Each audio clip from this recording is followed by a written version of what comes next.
Right, good morning everybody and welcome to Retail Doctor Group's State of the Nation, our 5th edition, so we welcome you all back.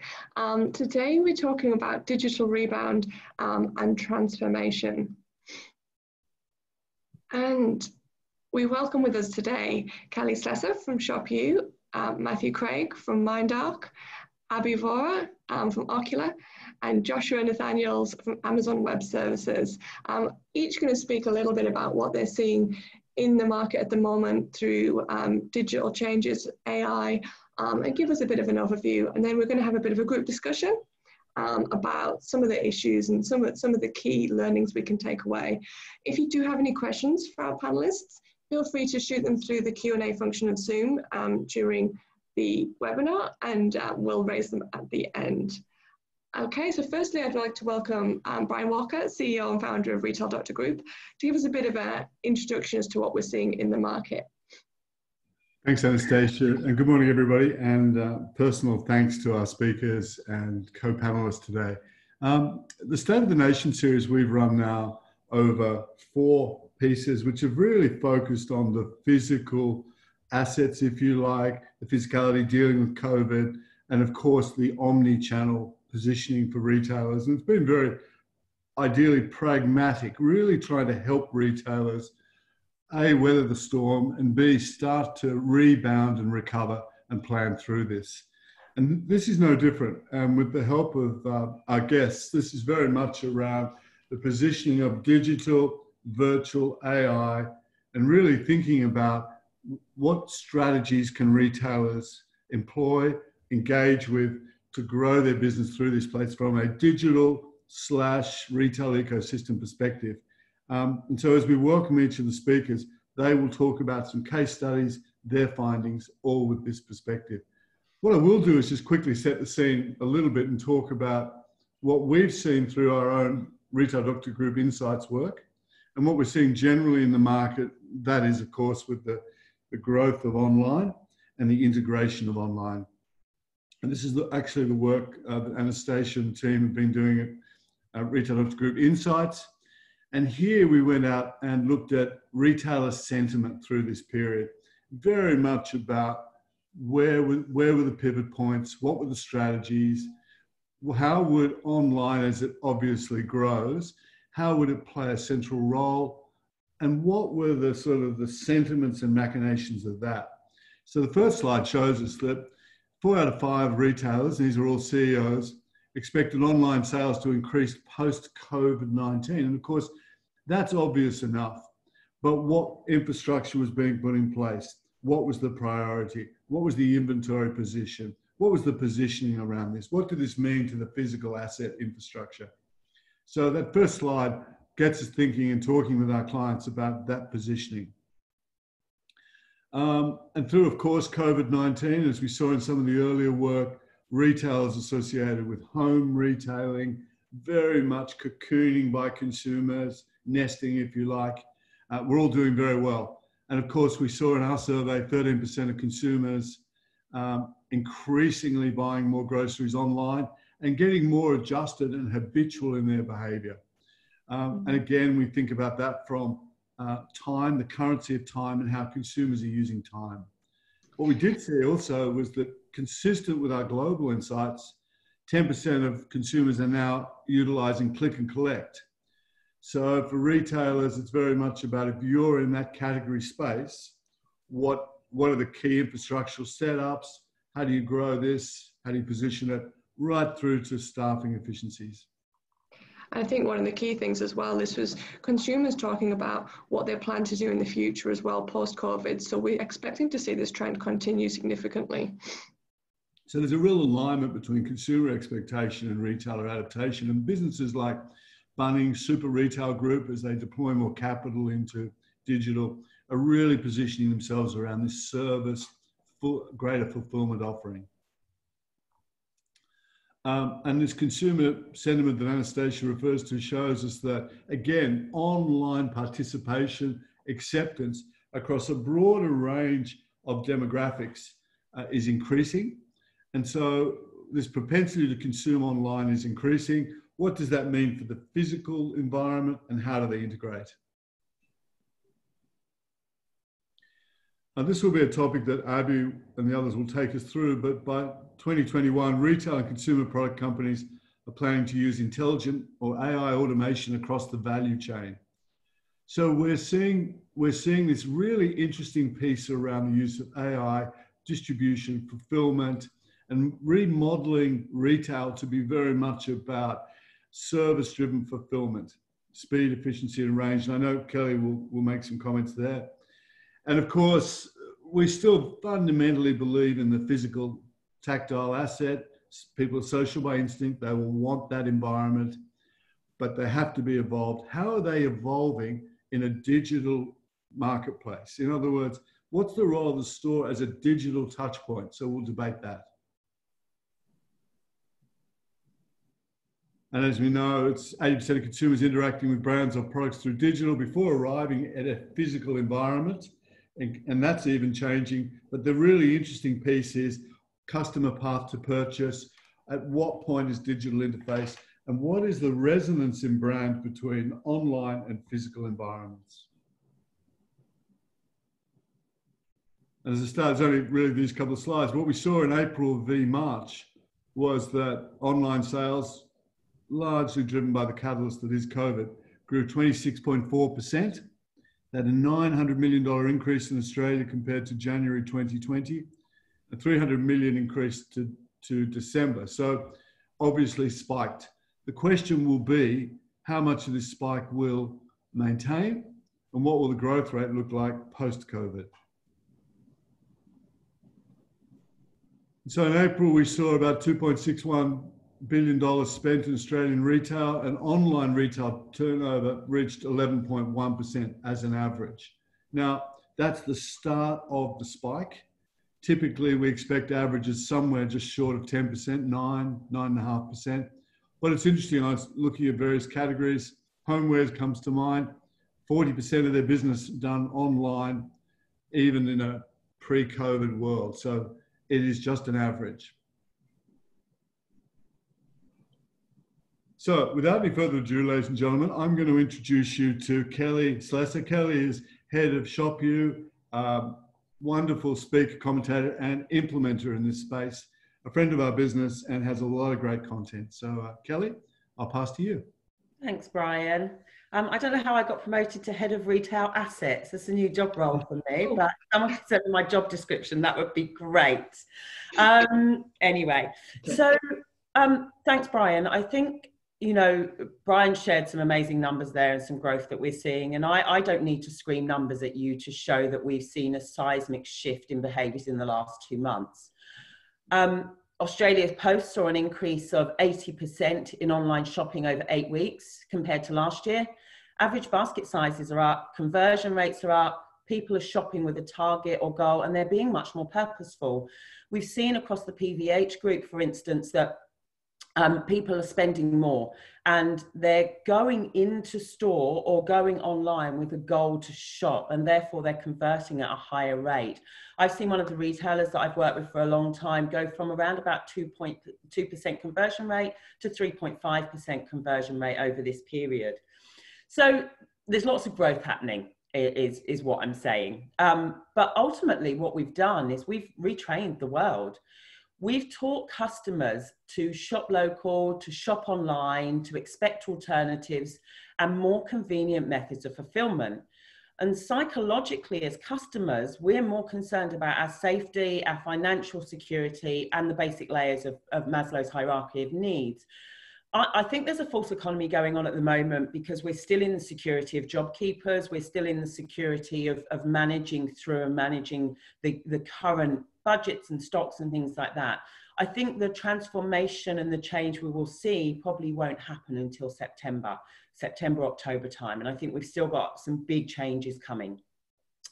That said, what it has done is what COVID has done is put us in a position where we have little control over the experience. And this has always been my kind of bugbear with digital. We have control when a person walks into the store. We have control of that journey. We can guide them through the store. We can show them items. We can talk to them. We can validate their choices. We can help them try things on, and we can give them this great experience that makes them feel good. We can't do that in digital, or we haven't been able to do that historically. And now we're realizing how important it is that we develop digital experiences and not just channels. And the pandemic is going to accelerate innovation for the retail sector exponentially. So we've got a huge challenge ahead. How do we take disparate systems, $1 million investment in technologies, but more importantly, a culture that is built on delivering physical goods in a physical world, and change that overnight to suit the needs of this new retrained customer? And certain e-commerce behaviors like online grocery shopping, as Brian said, and click and collect have permanently catapulted us 3 or 4 years into the future in just 3 or 4 months. And I looked at click and collect as a solution about 6 years ago, and the market just wasn't ready for it. We've been sat on these technologies for 6 years, and the market and the property groups weren't ready for it. So what's happening in retail was happening before COVID, but it's now been accelerated. And we've seen huge growth in things like buy online, pick up in store, or BOPIS. I don't know why we have to use these terrible acronyms, but anyway, we've seen huge growth in curbside pickup and click and collect. And Target in the US has had more than 5 million users in the last couple of months drive up and do a curbside pickup. And 40% of those users are totally new to the service. They've had an increase in April of that service of 1,000%.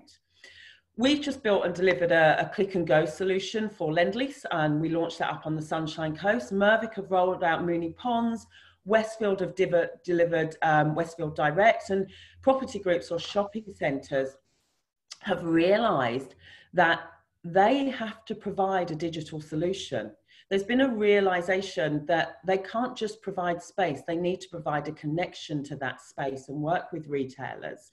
And, some property groups and shopping don't even have a digital platform, let alone an omnichannel solution.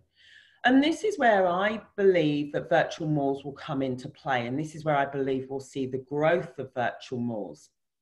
And in Dubai, just last week, Dubai Festival Mall launched their drive-through virtual mall. So it's a virtual mall overlaid on top of their physical mall that you can shop from and then drive through. And they've got this amazing big drive-through experience as you would expect in Dubai, and pick up your goods. Now, it's a marketplace, and what I believe is that we can't just develop another marketplace. Anastasia, you can jump to the next one. We can't just develop another marketplace, because we're going to get overrun with marketplaces, and it seems to be a big kind of topic at the moment. I believe that we need to provide more personalized experiences. We need to provide multiple payment offers, delivery and return options, and that we'll see a shift towards these virtual experiences and putting human into digital. We'll see people move into really creating digital experiences that are more human. Whereas before, what we were doing was really kind of having one channel over here that was digital, and then we've got the physical experience, and the two are completely different and don't connect. So we will see an increase in virtual assistants, and we saw that Selfridges just launched their virtual shopping assistant, and MAC Makeup. Actually, beauty has been probably one of the front runners in this virtual assistant space. MAC Makeup and Selfridges, which is on the next slide, but anyway, have really been pushing the boundaries in this space. And I think this is where AI is going to play one of the biggest parts.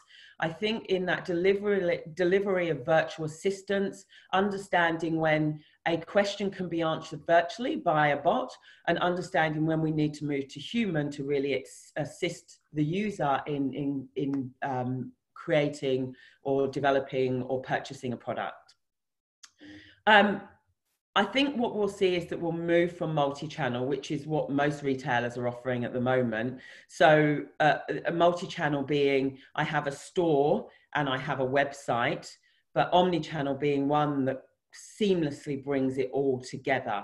But it's going to require it's going to require another seismic shift. It's going to require collaboration, it's going to require new skills, it's going to require vision. And at a time when we're all trying to clamp down on costs and budgets, it's going to require financial investment and a cultural shift in organizations. And again, at a time when we're thinking of safety, we're reducing foot traffic to stores. It's hard to move to a place of vision and start to think of what the next iteration of this looks like. But we can't just keep moving the dial. Retail needs a massive overhaul. This was coming a long time before COVID. And we need to provide complete end-to-end experiences and not just parts of it, not just payments and not just personalization, but we need to provide the whole end-to-end for the consumer to assist the consumer in a digital world. We've been given a whole new set of engagement rules. And if brands can't respond to that, I think customers will just go elsewhere.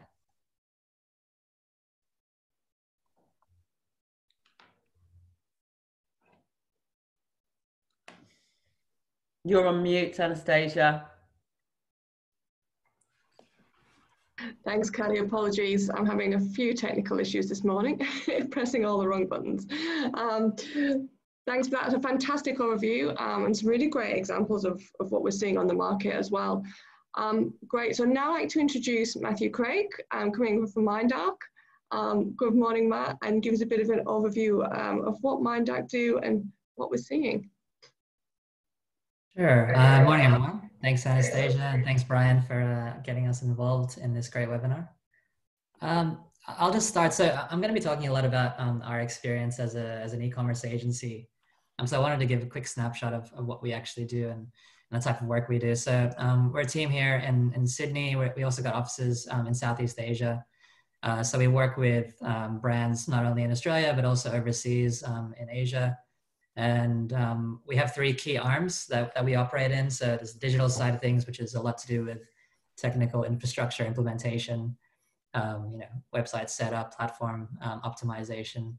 And then we do also digital marketing, as well as the digital telecommunications enablement through hardware and services like that.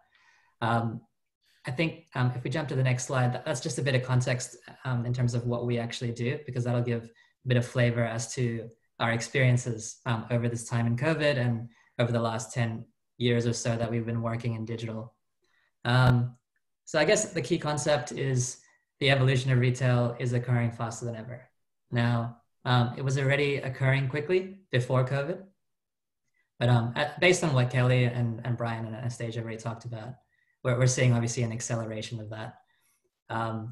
And I think some of the key things we're actually seeing in the market today,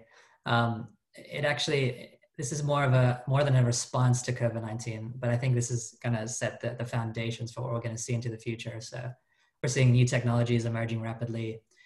Consumer expectations are changing or being forced to change because of the social situation. And I think one of the biggest risks is to do nothing in this market. So I think understanding what the opportunity is and surviving now is critical, but then this survival and foundation is going to lead to how we're going to do business in the future. So yeah, if we go back one slide, sorry. I'll just quickly mention a couple of the key trends that we've observed through the work we're doing with merchants and retailers. So physical store closures, we're seeing a lot of this happen across different brands. Obviously, the COVID impact has put that big physical limitation in terms of retail, but this was already happening in 2019, and COVID kind of accelerated that. So I think there's a shift in the way retailers are thinking about how they do business better. And obviously digital is that other channel, but there's a lot of different channels that we can look at. There's definitely been an increased discounting trend. So we're seeing a lot of brands discounting, and I think a lot of that is off the back of obviously physical retail expectations, and they're trying to enable that movement of stock and inventory, which is really important for them to survive as a business. And I think that's obviously stabilizing a little bit, but as Kelly mentioned, that false economy, we're going to see some of the realities of what's been happening probably once Shopkeeper finishes in September. So that's an interesting space to look out for. One of the big things is we're seeing a lot of B2B businesses or business to business coming to us and trying to set up infrastructure for direct to consumer. And I think there's probably various reasons why this is happening, but that trend is definitely consistent.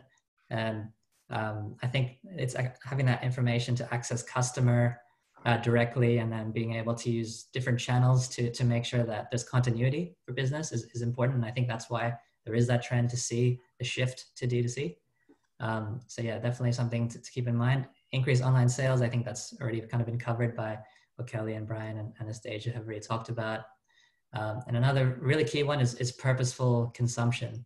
So I think we're seeing a lot of consumers entering the market and really thinking about, who's the brands I'm buying from, understanding what their like ethics are, their social kind of perspectives, and buying from the brands that they want to buy from.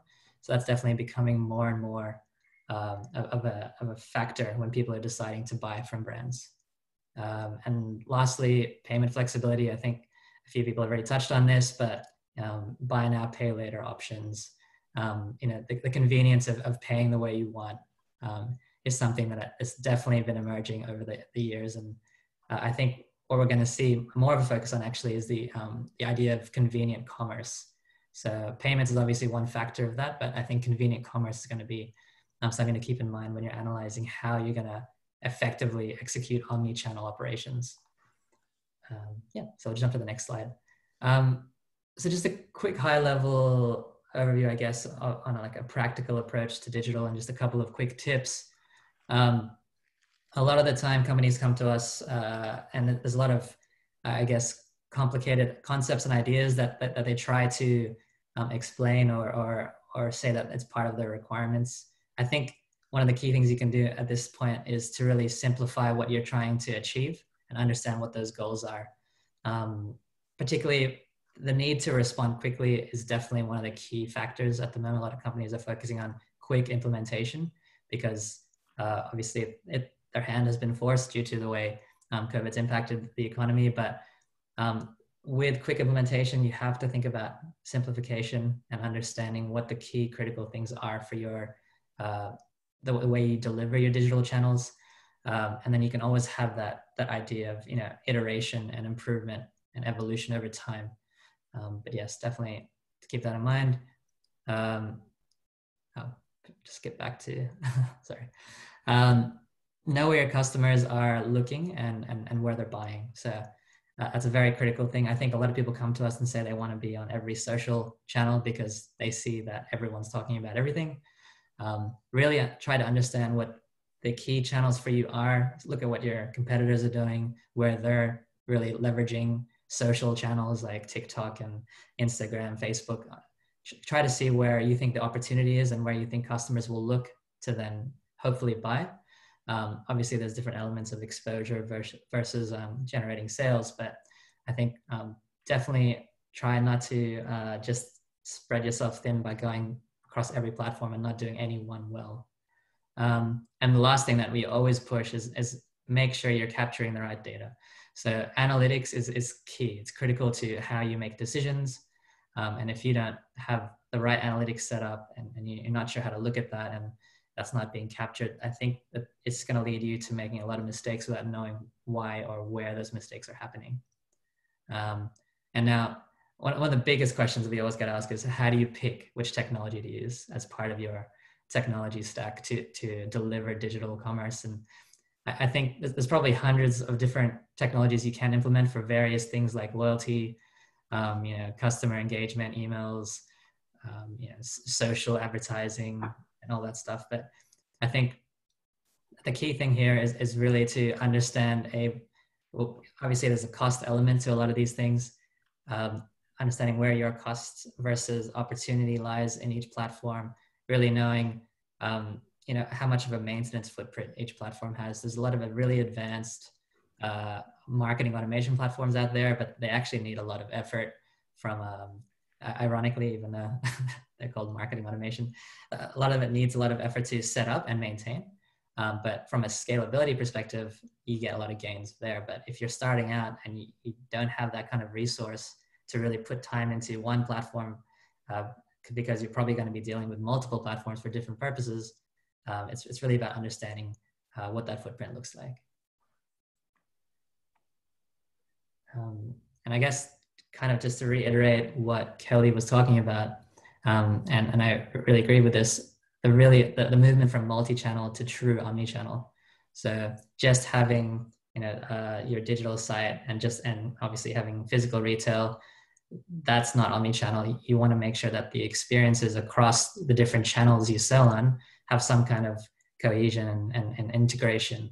So and having that integration enable convenient commerce is, I think, where we have to start really thinking about how does my in-store experience link to my digital and the touch points they have on social, like really making sure that the experience is consistent. And you can use, like, one of the key things we see is loyalty programs that aren't across channels. So the digital loyalty channel is separate to the physical loyalty channel. I think that's a really big barrier to people who have that opportunity to buy from you. If they don't, or they can't leverage that physical or digital loyalty program in the other channel, then you're missing out potentially on sales there. Yeah, so I guess that was just a quick overview of some of the key things we're seeing in the market. But yeah, I'll pass it on to the next.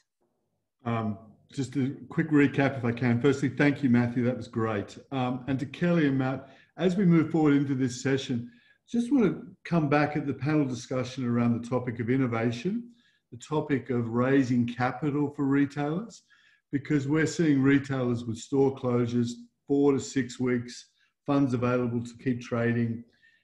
They've got to, finance is not that easy to get for some of them. So how they deal with these sort of topics about, yes, we need to do this, but it needs to be paid for. What are some of the early first steps that we'd encourage retailers to do in a capital restricted market?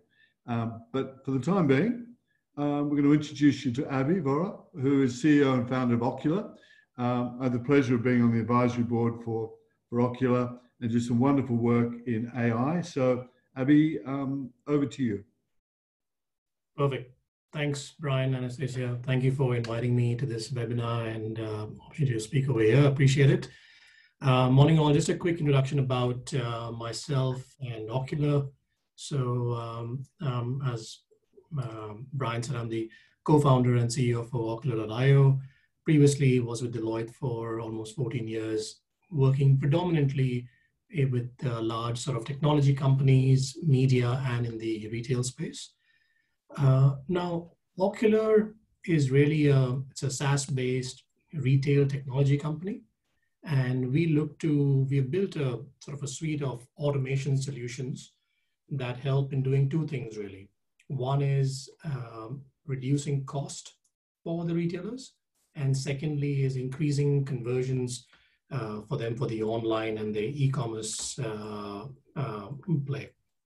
We are currently sort of working with retailers ranging from, say, the large department store type retailers to smaller pure play as well.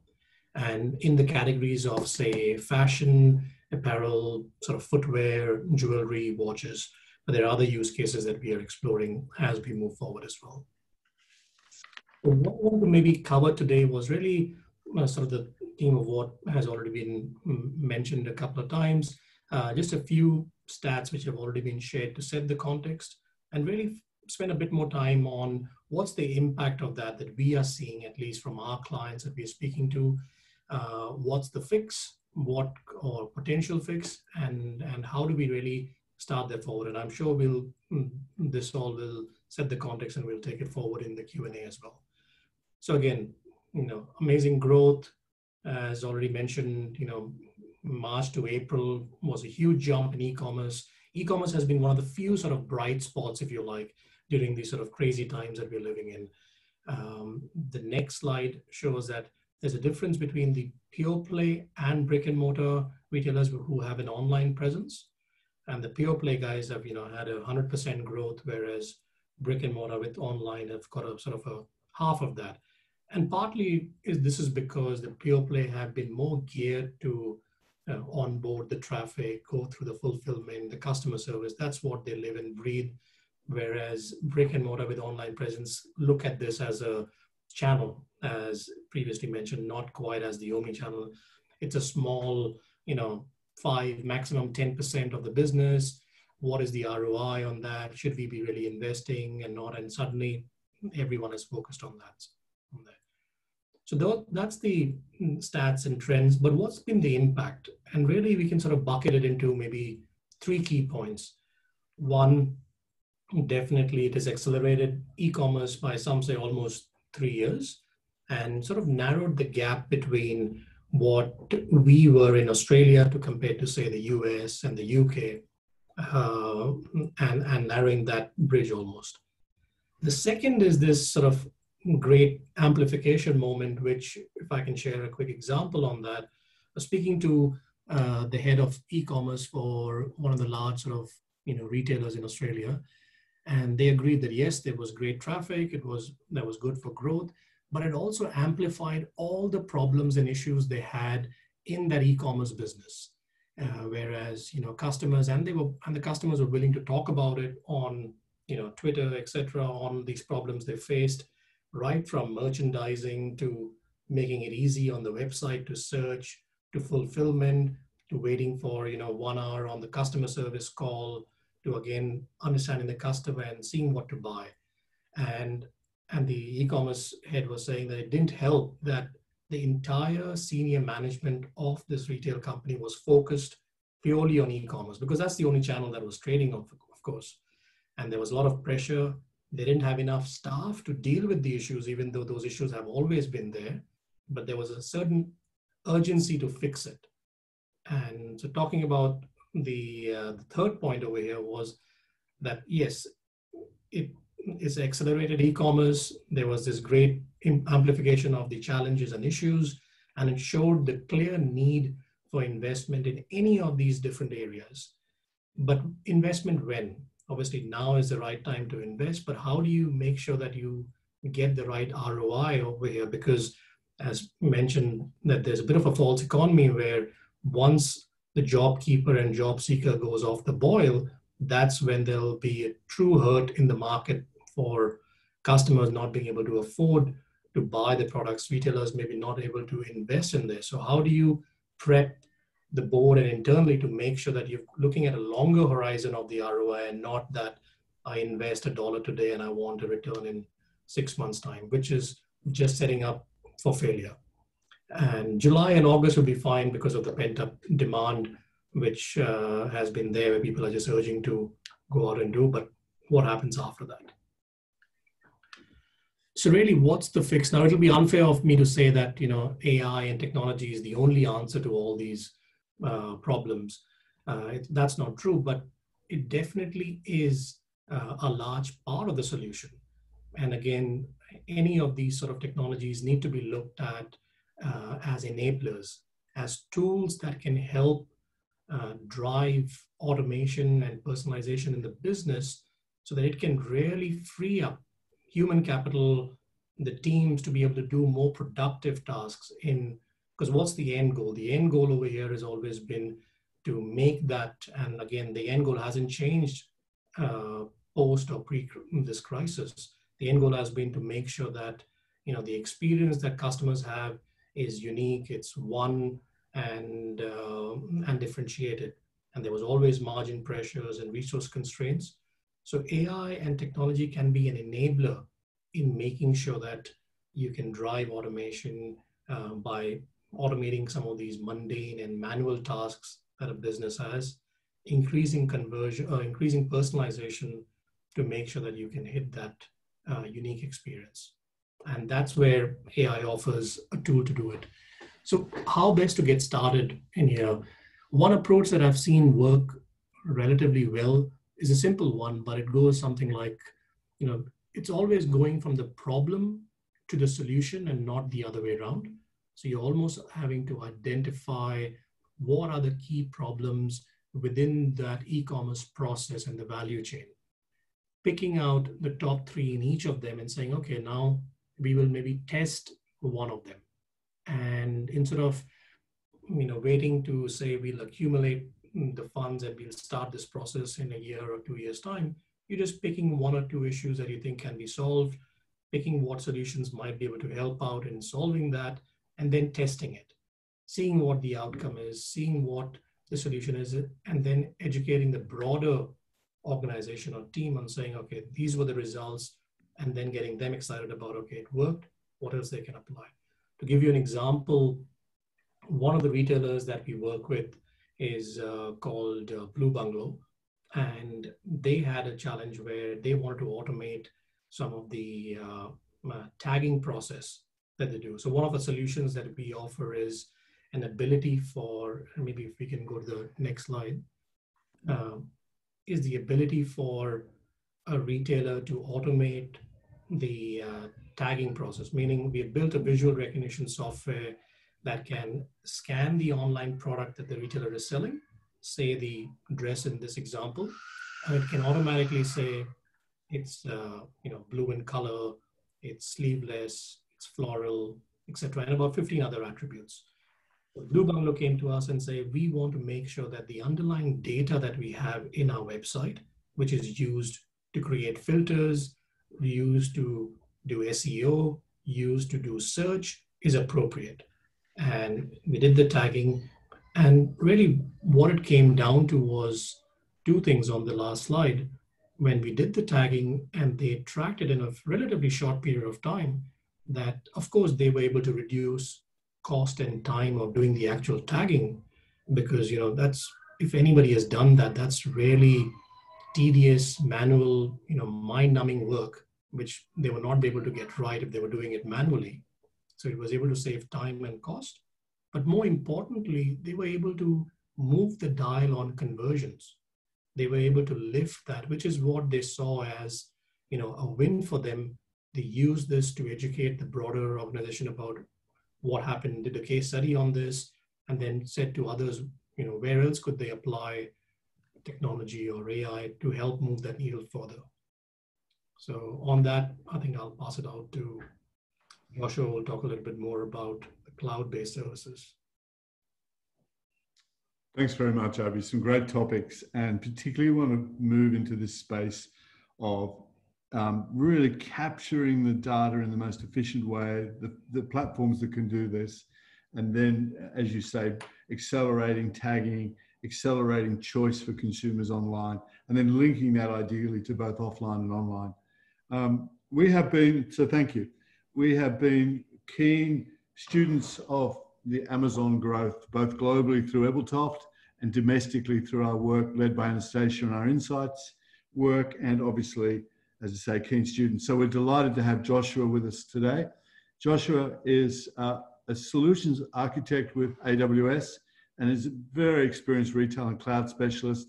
And I know personally some of the work he's done through helping retailers transform through the use of cloud technology. So Joshua, welcome. We're delighted to have you with us. Great, thank you, Brian. Just to give you a bit of a reintroduction and kind of explain my role a little bit. So as a solutions architect at AWS, my role is really to focus and help customers adopt cloud services, but also to act as somewhat of a trusted advisor to help solve certain business problems.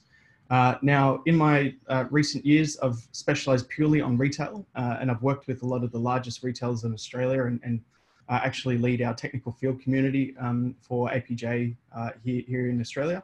So technical field community is basically a global kind of group of retail experts. So I've got a lot of insight of what's happening in the global market as well.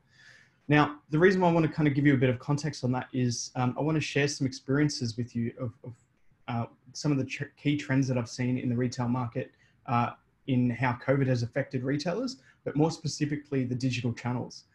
It's been really interesting working in this space because retailers are coming to me and asking, okay, we've got huge amounts of pressure on certain parts of our business. We're underprepared for a lot of areas. How can we help to move and fix a lot of these issues properly? So next slide, please. So there's a couple of things that I kind of want to talk about. I think we're in a situation where we're now talking about the new normal. In some of the last talks, you would have heard that things like e-commerce have been accelerated by 3 years. Click and collect, there's been forced adoption of some of these different channels. And I think that's really true. I think a lot of these different solutions and digital experiences and customer experiences, more importantly, have really been dramatically shifted and probably permanently. So I think we'll see a lot of those channels really be adopted into consumers' day-to-day interactions with businesses. So there's just a couple of things that I really want to talk about. And some of these are a little bit provocative and some are a little bit pessimistic, but also a few are optimistic as well. So I think the first one, and it's pretty obvious to everybody, is there's been thousands of store closures globally, right? Whether it be permanent or temporary. It's been a dramatic shift for traditional retailers, especially those that primarily rely on bricks and mortar stores, in how they're either generating revenue or how they're interacting with their customers. And what that's really done is put a lot of pressure on other channels, such as not only e-commerce, but customer service as well has been another massive one. What we're also seeing is increased operational costs for those that are still trading physically. So obviously, you know, we're only allowed less customers in a store at any one time. We've got queues out the door. As an example, even banking retail, we were allowed, you know, 2 or 3 customers in a branch at any one time, which means that there's a much smaller amount of customers being either touched or transacted with on a daily basis, which is also really affecting, you know, revenues and sales.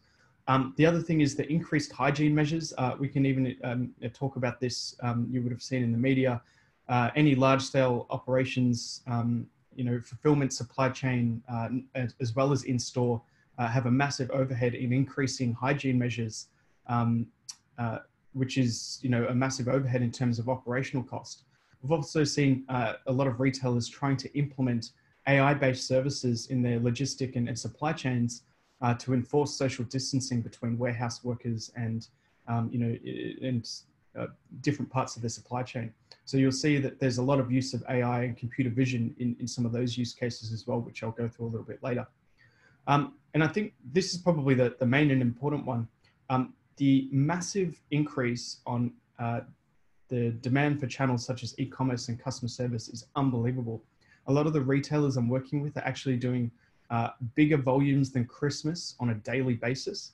So, you know, Christmas is always, and Boxing Day has always been, you know, peak trading for a lot of these digital channels. And this is being, you know, consistent. Every single day they're doing more volume on their e-commerce websites than they would do at Christmas, which I think is massive. The other thing is that customer service. So a lot of retailers and you know, this goes and extends to utility companies and basically anybody that runs a contact center, you know, being either forced out of the office or being forced, social distancing, being forced to, you know, send people home or have them work remotely has meant that there's been less, you know, contact agents available to service customers. And that's been a really, really big one. And I'll go through a couple of examples of how we're seeing retailers quickly shift and the retailers that have been able to mitigate some of those problems using AI-based contact centers. I'll talk about that in a little bit. I think the other thing that we've really seen is just a change in how, you know, either support office or back office workers have needed to, you know, operate and do their daily jobs. There's been a massive demand for remote working technologies such as VDI and VPN connections. A lot of retailers, I think, you know, that were forced to shut down their support offices were caught off guard and didn't really have a continuity plan that allowed their business to stay operating in a way that they expected. Now, where that's important is because all of the, you know, projects and the ability to actually go and fix a lot of those other channels, such as problems with e-commerce, has really been affected. If your workers can't get into the office or can't actually go and, you know, collaborate with their colleagues, how are they going to go and fix issues with, you know, websites or, you know, supply chain or customer orders? So that's really been quite a big eye opener in terms of, you know, continuity plans for businesses. I think the last one is quite interesting, supply chain as well. So you would have seen in the media recently, you know, given that COVID is a global pandemic, there's been lots of flow-on effects for supply chain. So suppliers, you know, shutting down their manufacturing operations, shipments taking a lot longer to reach, you know, far off Australia. And what that's leading to is, you know, empty stores and, you know, lower sales due to lack of stock. But there's also the acknowledgement that demand and forecast models that a lot of retailers use to actually plan and order their supplies and inventory has also changed a lot. A lot of the time, these models are based on previous sales, and we're seeing demand like we've never seen before. So we need to be able to create solutions that change us from, you know, a kind of historic view retailer to more of a demand forecast retailer. So what that means is like, you know, being able to adapt quicker to market signals to be able to make sure you're putting the right thing in front of consumers. Next slide, please. Now, I think this is, I think everyone's iterated this in some way across, you know, the last 3 talks, but I think this is probably the key message we need to think about. COVID-19 hasn't necessarily caused your problems. With the exception of trading and, you know, physical store footprint, I think, you know, all of these problems did exist within businesses in some way, shape or form before this. But COVID has certainly accelerated and also amplified these problems effects across, you know, across the business. So I think we need to look at here a different way of being able to get back to basics and actually fix the fundamental problems in how we're doing business. And I think what I'm going to share with you is just how we could use technology and cloud services to be able to quickly do that. Now, I think the other thing is that consumer behavior has also changed quite a bit. You know, some of the previous speakers have touched on this in different ways, but there's a couple of points I do want to raise. First of all, you know, online marketplaces and frictionless commerce is really how a lot of consumers are wanting to interact with businesses today. And I think the important thing is that the consumer is kind of always right in terms of, if they're going to interact with your business and your brand, then they want to be able to do that on their terms. So that means that it's really important that we provide a kind of frictionless experience across any of our channels, not just e-commerce or not just physical stores, so that consumers can actually interact with us in a way that they see fit. And a great example of that is if, you know, a consumer wants to buy a product at 3 a.m. in the morning off their mobile app while they're sitting in bed or something like that, then at the same time, we need to be able to support and make sure that that consumer is getting the same experience that we want to provide them as they would if they were to come into the store during the day. I think the other thing is that, you know, customers are becoming more wary of certain things, and COVID has certainly accelerated this. You know, consumers are now demanding more locally sourced goods just because of the, you know, it's been quite apparent that we've been quite reliant on overseas manufacturing and supply chains, but, you know, consumers are also wary of where products are coming from, especially when it comes to grocery and food and things of that nature. So I think there's a lot more demand for locally sourced products that we've seen as well. Stockpiling and binge buying, you know, you would have seen, I think media hypes this up a lot. So we need to be able to react quickly to this when there is, you know, we like to call it the Reddit hug of death or social media hug of death, where when some of these messages get out there that, you know, people are bulk buying, whether it be, you know, products from the supermarket or, you know, cleaning products from somewhere else, these trends tend to kick off and kind of amplify themselves. So we need to be able to react to some of those signals a lot quicker. And I think spending as well, this is something that we're not going to see the flow-on effects for quite a while. Spending is really going to change, especially as some of the others have said around JobKeeper. Once these programs start to trail off, then we'll really see the effects of how this is going to affect consumer spending. But I think there's a key message here. We need to make sure that we're recovering, and we need to make sure that we're focusing on our consumer. We don't want to focus on recovering and at risk of becoming a transactional experience. If we stop, you know, improving the customer experience, or if we stop engaging the customer just to you know, bump revenues or you know, heavily discount things really quickly, then that's really we're going to train our consumers to want and interact with our brands in the wrong way.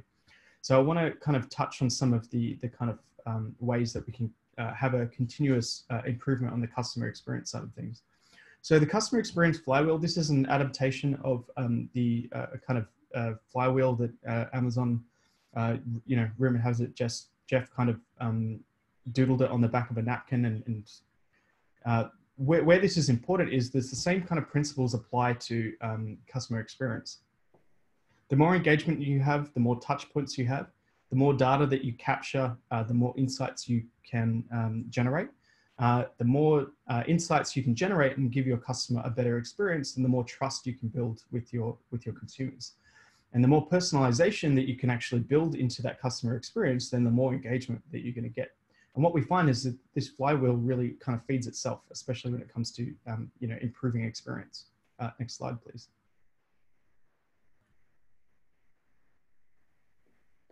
So I want to go through just really quickly a couple of key trends that I've personally seen across retailers, and how technology can really be used to fix some of these issues. So I think first and foremost is e-commerce, right? It's 2020, so having a solid e-commerce and digital experience for customers is table stakes. We need to be able to make sure that we're prioritizing investment for e-commerce. COVID has just been a great example of, having a sudden influx of traffic has caused all sorts of issues with, sites crashing, virtual queuing, other kind of virtual experiences that, this is kind of, it really gets echoed through social media as well. People are very vocal about their opinions of how they interact with their digital channels. So I think e-commerce is really something that's going to be now a lot more strategic for a lot of retailers. But the thing is that now is not necessarily the time to invest in e-commerce. The time to invest into e-commerce was, probably 24 to 36 months ago. So this is going to be a channel where I think you need to decide how important e-commerce is to your business, whether or not it's a strategic direction forward, and make sure that you double down on the investment there. I think the second thing is personalization. So everyone has kind of mentioned the concept of omnichannel. I think we like to view this as more of a unified commerce point of view now, where we have a consistent experience across all of our different channels. And a lot of that has to do with a couple of things. It means we need to make sure that we're collecting the right data on our users, especially, a lot of consumers from my generation especially do expect to be interacted with in a certain way. So what that means is that, we expect some level of personalization through any channel that we kind of interact with. And I think there's a couple of initiatives and projects, well, not projects, but solutions that really drive how this personalization works. I think the first thing is having a data lake, or being able to break down the silos of data that you have within your business and actually be able to unlock some of the insight hidden in all of those different silos. The analytics platform that you choose to do that is probably the single most important thing that you can do from a personalization standpoint.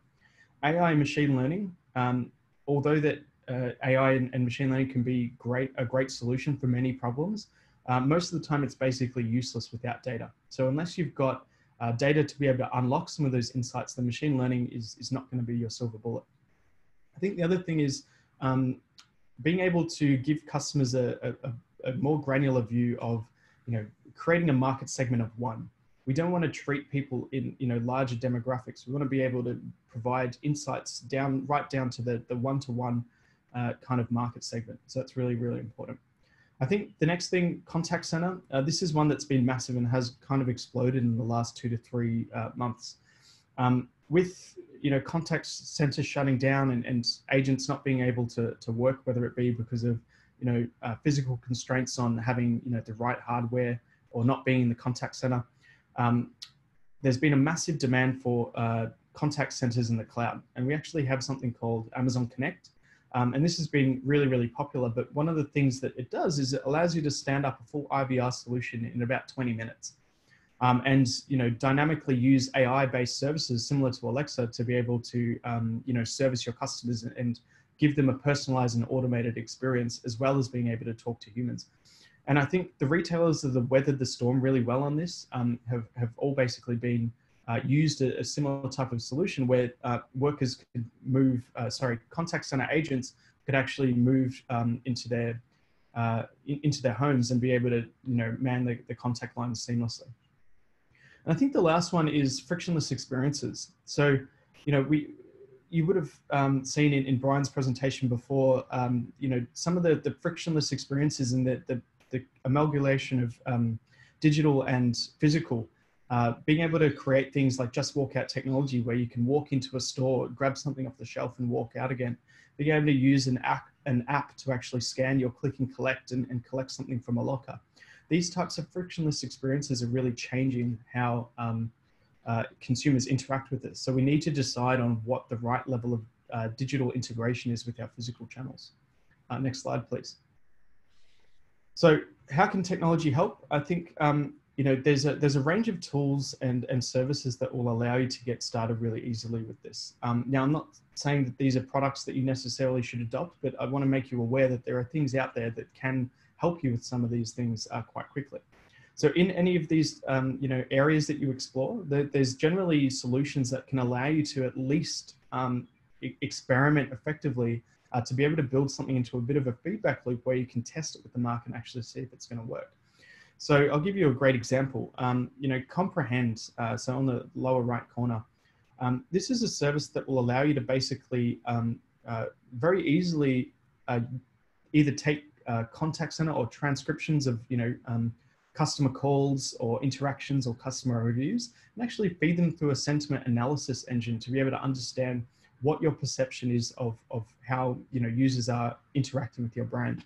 This is just a great example of how you can use something with channels that you've got existing today to be able to start, you know, getting a better, I guess, digital channel. Next slide, please. So I think top tips for recovery. I just want to give a really couple of things that I've seen in the market.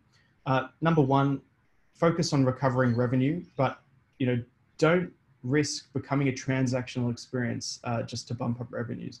You know, we don't want to see, you know, just heavily discounting you know, items just to get sales in the door. We do want to make sure that, you know, we are prioritizing consumer experience.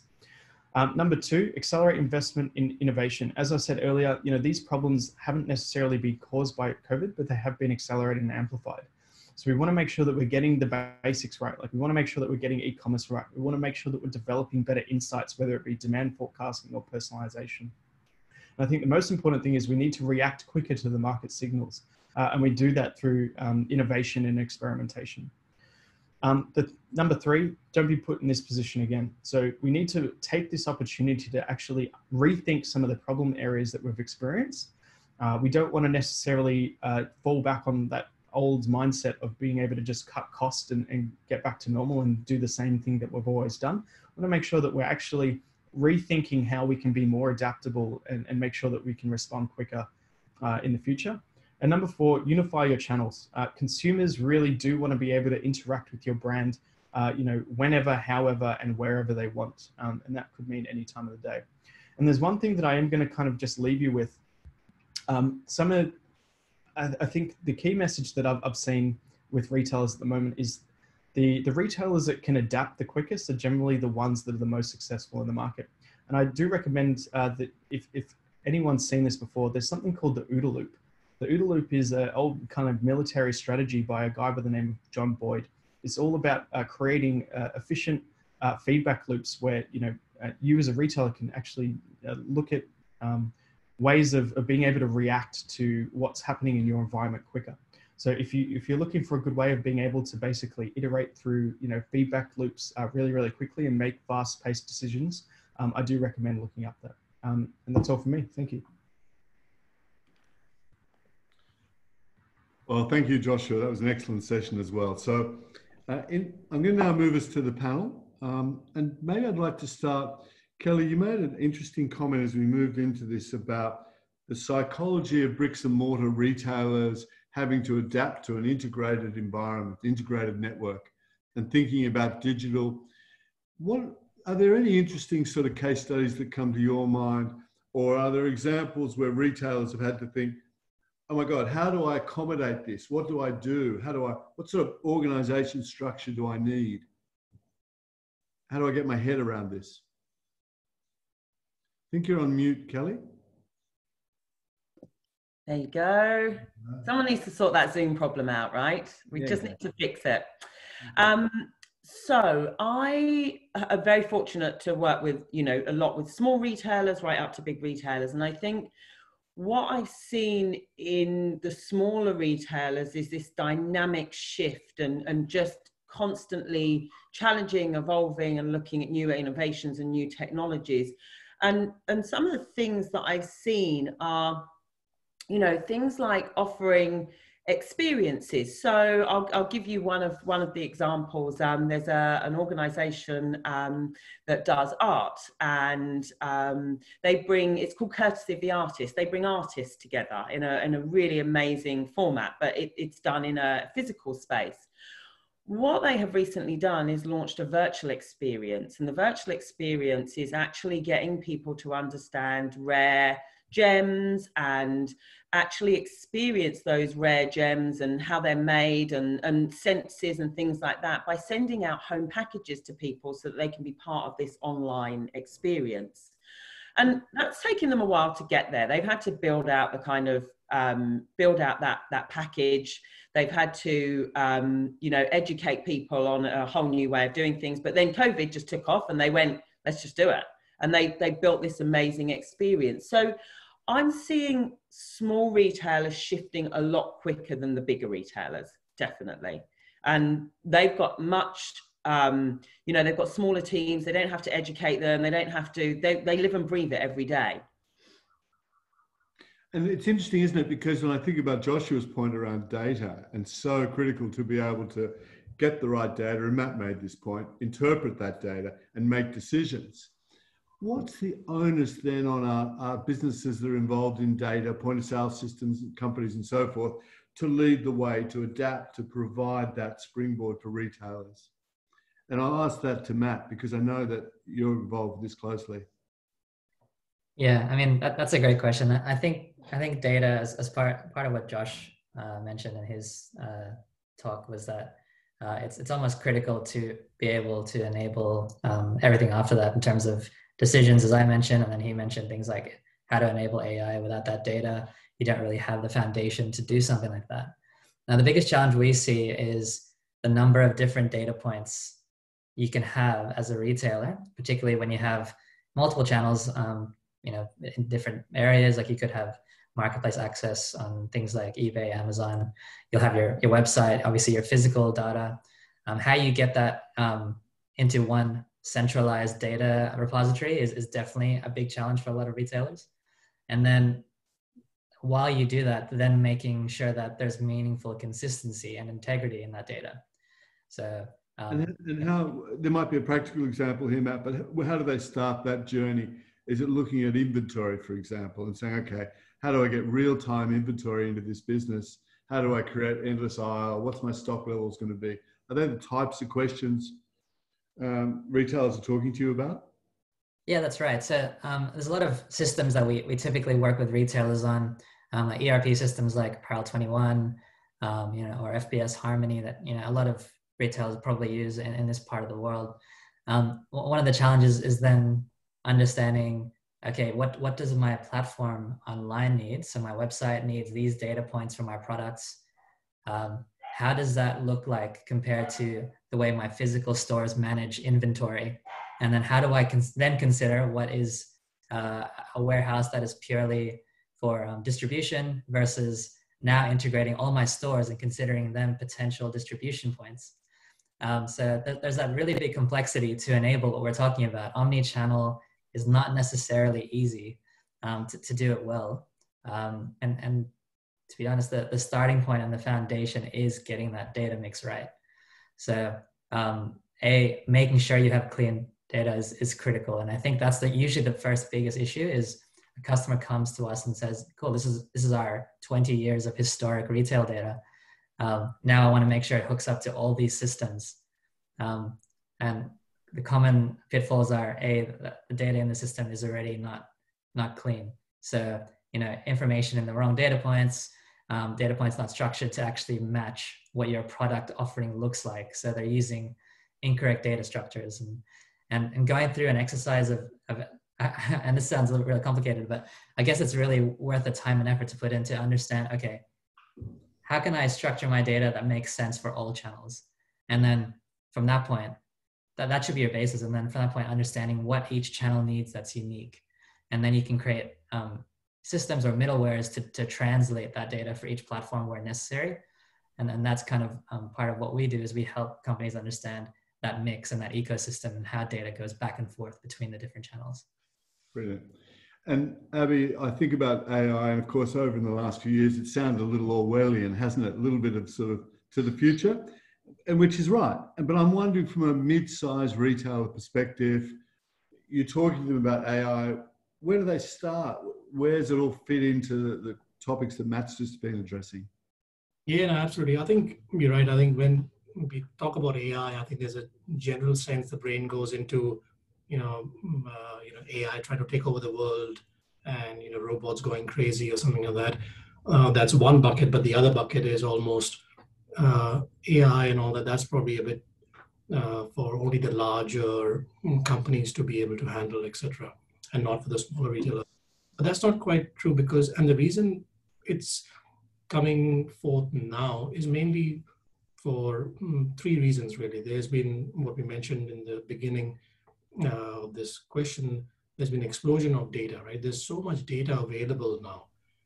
The second is that the cost of processing, computer processing and storage has reduced significantly with the likes of, Amazon Web Services providing, already tools which can be used.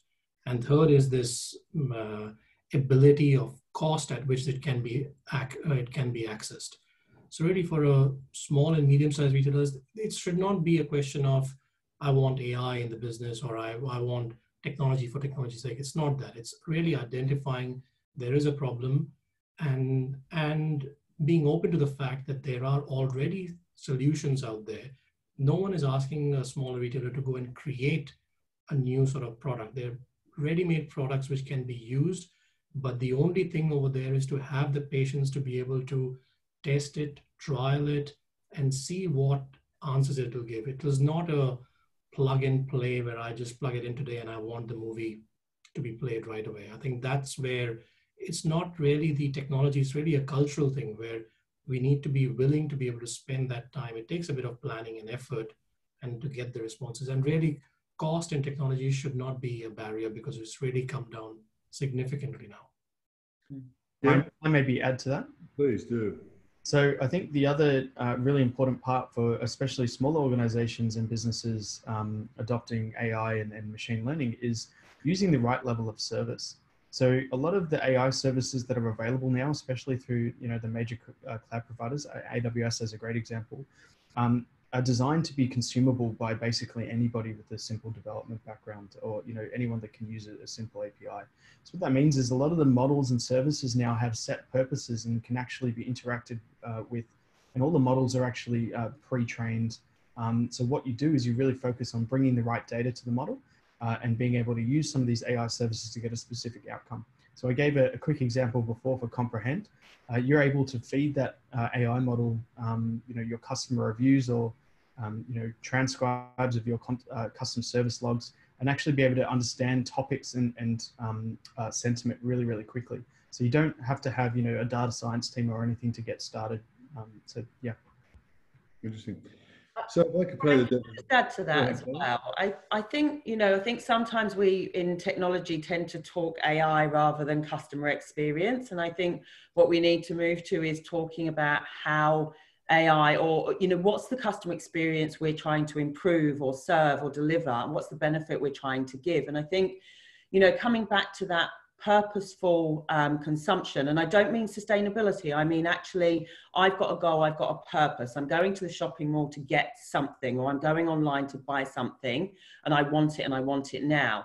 That's where solutions like Abby's come in, because it helps people search for those items and convert more quickly, rather than, you can go to some of the biggest websites in Australia and search for a blue dress, and it will not understand the context, it will not understand who you are, and it won't even understand sometimes that you want a blue dress. You'll get blue shoes instead. So if you go back to the purpose, and then the next piece for me is in that virtual assistance piece. That's not about the AI, that's about how do you help me validate my purchase as quickly as possible? And how do you assist me if I'm unsure whether that's the right product for me, the right TV, the right washing machine? How do you do that by using AI? Reduce your cost potentially, because you don't always have to have a person in that channel, but essentially make that whole process quicker for me. And then there's AI in logistics and fulfillment. How do you get the product to me quicker? So I think if as businesses we start to look at it from what's the experience I'm trying to offer, and move away from how do we use AI technology, we'll stop spending hundreds of thousands of dollars on technology and spend it on the customer experience. Yeah, it's a good point. And playing the devil's advocate, it's interesting to me, we see plenty of data where retailers who have a physical environment integrate with a digital network fundamentally, create their ecosystem, have a purchase from consumers that's often 2 to 3 times greater than pure play. And I guess the question, Joshua, Mr. Bezos is invested in physical assets. You know, what does the future look like for physical retail? How does it play its part as a digital hub? And then jump in, guys, around that question. But Josh, do you want to? Sure. Great question. So, I mean, look, everyone kind of assumes that, you know, physical retail is declining in some way, shape or form, but I don't necessarily agree with that. I think physical retail is always going to play a major presence in the market, and you'd see that, you know, even in Amazon, you know, we're still investing in physical stores. Like you'll see Amazon Go and the Amazon Books as well, creating new iterations of kind of that traditional physical experience. And what we're doing is basically using digital to be able to do that. So I think, you know, what role does physical retail play in the future? I think it really is going to be, you know, the story of the future. Being able to merge digital and physical together to be able to create those frictionless experiences within those stores, whether it be how you interact with products, how you buy, or maybe just how, you know, products, you know, how you find the right products in physical stores. It even extends to things like how things are you know, sent to you. So as an example, there's now a trend where you go into a store, you choose the things that you want, you leave with nothing, and then they rock up, you know, the items rock up at your door, you know, 2 hours later. So all of these different types of things are going to really change how we interact with the physical store. Yeah. Any other comments? Thank you. Good answer. Any other comments from the panel on this topic? Yeah, just to add to that, I guess, I tend to agree that I don't think it's the process of trying to move away from physical retail, but I think the goal should be to how we improve that customer experience that Kelly mentioned, is creating innovative experiences that help improve the customer journey through your brand. So companies like Casper Mattress, for example, in the US, they created a store, I believe, in New York where they call it the Dreamery. So rather than being a standard mattress store, you actually go there not to buy it, but to actually experience the product. Obviously, mattresses, it's very hard to know what you're buying if you're buying it online. But if they don't really pitch like it's a relaxation zone almost, where you go there and try the mattress out for, you know, a period of time to see if you like it. But I think creating innovative and new experiences to help sell your product or help create that customer engagement is going to be what retailers that are forward thinking are going to start doing more of, I think. Yeah, and I agree. And Kelly, it's interesting, isn't it? When we think about how, to your words earlier, how retailers innovate. Now, retail traditionally, of course, and currently has been very focused on trading as distinct from funding, as a general comment. And that's why when COVID comes in, we see many retailers facing 4 weeks before solvency becomes an issue. They can trade out for that period. So what does that look like when we're saying to them, guys, in order to be a fully omni-channel retailer and really invest in digital, you're going to have to bring on the expertise internally. You're going to have to capitalize and put some funds aside to innovate. You're going to need to talk to the right people. Meanwhile, they're busy 24/7. So I wonder how they start to think through this from an organization perspective. I think that innovation doesn't have to, and what I've seen with some of the small retailers that I've worked with, innovation doesn't have to cost hundreds of thousands of dollars. And I've seen actually millions of dollars wasted on innovation that would produce no results. And I've seen $100 spent on innovation that's produced lots of results. So I think it's a mindset change, not a financial, you know, yes, there's a financial aspect to it, but I think there's educating yourself on some of the platforms that are out there. There's so many SaaS type models out there, and Amazon, you know, that cloud platform solution where you can pay as you go, you can try things, you can turn them on. But I think for those retailers that are in that kind of point of, are we going to trade through this? You know, again, I come back to what are the points that are going to give you the biggest bang for your buck at the moment and where you're spending it. And that's not necessarily bringing on a whole team of omni-channel people or bringing in, you know, spending millions of dollars on technology. It might be simple things like using a artificially intelligent email client that actually targets, like Klaviyo, for instance, which is one of my favorites, and there's going to be some people that hate me saying that, but that actually uses intelligence to target your customers. And rather than just serving them up the same stuff all the time and not getting any results, it actually looks at the amount of money you get per email and actually tracks your return on investment. So implementing some of those tools. The other thing I go back to is in this time is search, is focusing really heavily on your search, because there are so many search opportunities that I believe are missed. And if you search for, you know, a dartboard now, which was trending last week, and I bought one, I was trending. If you search for a dartboard now, you know, you'll struggle to find one, because we're not SEOing our platforms and our products properly. We're not making it easy for search. So I think for businesses that are trying to just trade through this, I think there's some small things they can do immediately that are going to help them make that leap. I think for businesses that have the funds and the skill sets internally, I think you need to invest in this and kind of work out where your gaps are. Great answer. And I'll be picking up on Kelly's points. Does this redefine customer experience? So if Ocular's in full flight on a website that I visit, and I pick, it won't be a blue dress in my case, but I pick a blue jacket, am I getting an enhanced experience then with the retailer? And I go to return, there's all these sort of add-on factors, and pure play online or the online offer can often be a bit frustrating in the fulfillment side of it. So I'm wondering how this all comes together, and does it redefine customer experience? Yeah, I think, look, the reality is if you take it in a physical context, if you walk into a retail store and you make that question that, I want a blue jacket, 10 out of 10 times you will get something that resembles a blue jacket, and you'll be able to know if it is in stock, you'll buy it, you'll take it out from there. I think that simple thing, if it could be sort of, transported into digital, that's what the end requirement is. It's not really talking about something completely different. So, but in the physical realm, I think to what Kelly mentioned, you search for a blue jacket and you might get red shorts. So which is, you would never ever expect that from a retail store if you walk into. You'll never go into that retail store if that happens to you, but it happens on a daily basis online. So really looking at those kind of, just fundamental things which need to be fixed and which need to be done. And so that doesn't require significant change. It just requires someone to make the effort to say, yes, it's a problem. And instead of using manual labor or manual time to fix it, we are going to leverage this using some other technique.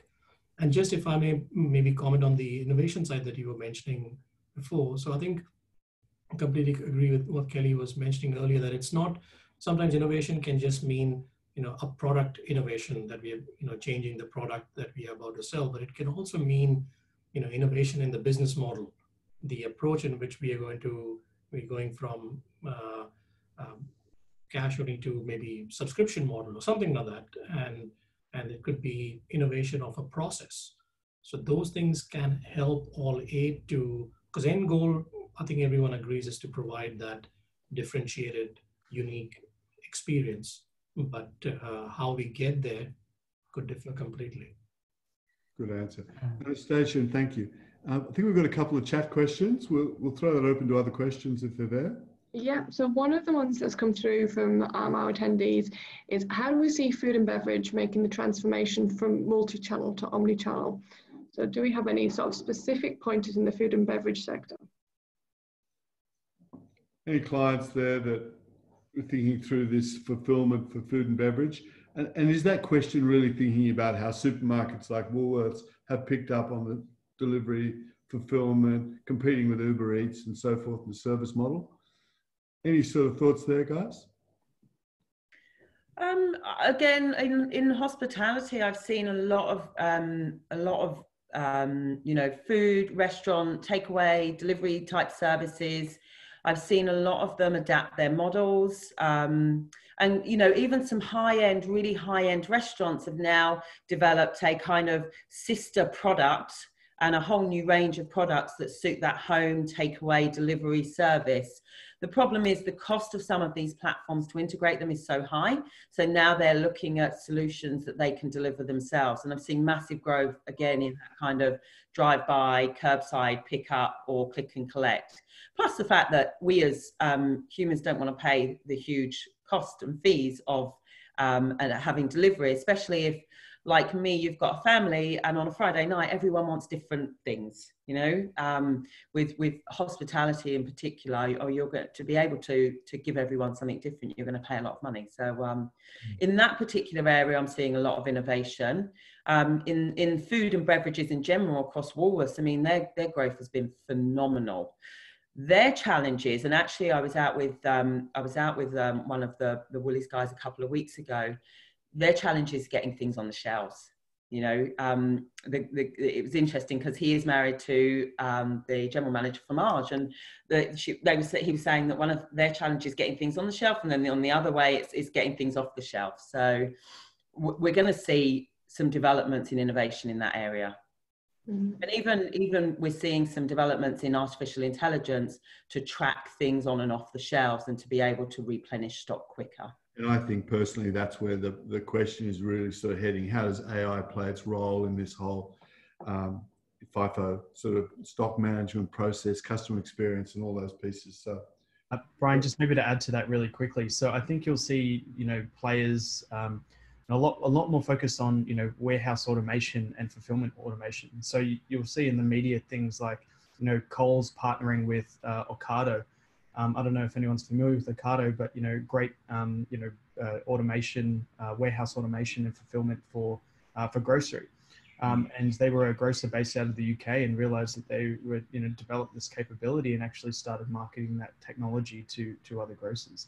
So I think you'll see a lot more focus and partnerships where, you know, there are solutions out there for getting products on shelves faster or getting orders fulfilled faster. And some of those technologies really enhancing that channel. Great answer. Anastasia.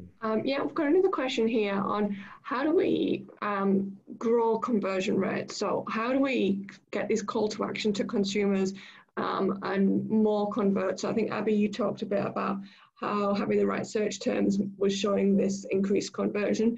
Have we got, I suppose, any other examples or any other recommendations to really get these customers to convert? It's interesting too, and in the answer, if we think about, is there a new metrics of retail? You know, are we thinking now about acquisition cost, brand entry type metrics, customer experience metrics, you know, as distinct from the classic sales and margin type metrics or KPIs? So anyone want to dig into that? Matt, are any of your customers starting to have those conversations? Yeah, I think it's interesting. Each customer brings different metrics that they focus on to the table, and I think it's really kind of related to what you're talking about in terms of what are the key metrics today, and how do we focus on the right set of metrics. But I think it does all come back to customer experience, I think, and definitely we're seeing metrics that look at measuring different types of digital interactions, you know, time on page, you know, and then performance metrics that probably people didn't really focus on too much before, like very technical things like, you know, time to first byte and stuff like that to describe how fast page elements are loading, and that something like that being a metric that people measure to say whether or not they're creating the right experience for their online shoppers. I think kind of related to the previous questions as well is we're going to see a lot of technology vendors make innovations for the market and make them more accessible. I think that's something to keep in mind. Like the stuff we're talking about now, there are technology companies out there that know there's an opportunity here, and they're already investing in plugging those gaps and providing low-cost solutions that they can then sell to the greater market. So, you know, you'll see platforms are all competing for that space at the moment, like the likes of Shopify and whatnot, trying to enable different services in one cost-effective platform. You'll see that, you know, Shopify in the US have kind of acquired a fulfillment network because they want to allow anyone who uses that platform to be able to also have an integrated shipping network that they can leverage, which I think is a big innovation. But it's really keeping your eye out on different platforms and different services that are already plugging the gaps at that low cost entry point. Very good. Time will beat me today, but if I made one general comment here, and we haven't touched on it, it's the rise of brand. And that ultimately channels will become just the way of doing business, and they'll be ancillary to the hub of the branded offer. Perhaps we can pick up on that another day, and we've got a couple more chats and questions, Anastasia. Yeah, Maybe to just allude on one of the earlier questions that you mentioned, Brian. So I had recently seen I was catching up with one of the heads at Google, and what they had done is they'd done a survey with the CEOs of these large retail companies and asked them, how often would you go in to your sort of your flagship store? And the response was, maybe once or twice a month or even more often to senior management. But then the next question was, how often do you really go in and see your own website? Which, and really the answer to that was sometimes not even once in sort of 6 months or so. And I think that's what what it was trying to look at is that your largest flagship store is your website. That's the entry point, talking about brand and everything. That really is introducing yourself to the market and to the world community, because that's the largest store you've got. Yes, it doesn't convert to maybe as much as one of your other physical stores, but I think that's where the question of metrics needs to be moved as well, that it cannot just be, hey, this is just 5% of our business, but really draws more on the experiential, the brand, and creating that sort of experience. I think it's important to consider that. Yeah, they're good points. The terms coverage and community come to my mind when I hear you talk in that vein. Time's starting to run out. So Anastasia, maybe we could do one or two more questions from the chats. I think you're on mute. You're on mute, Anastasia. Still on mute. Sorry, the endless problem today. My buttons are all not working.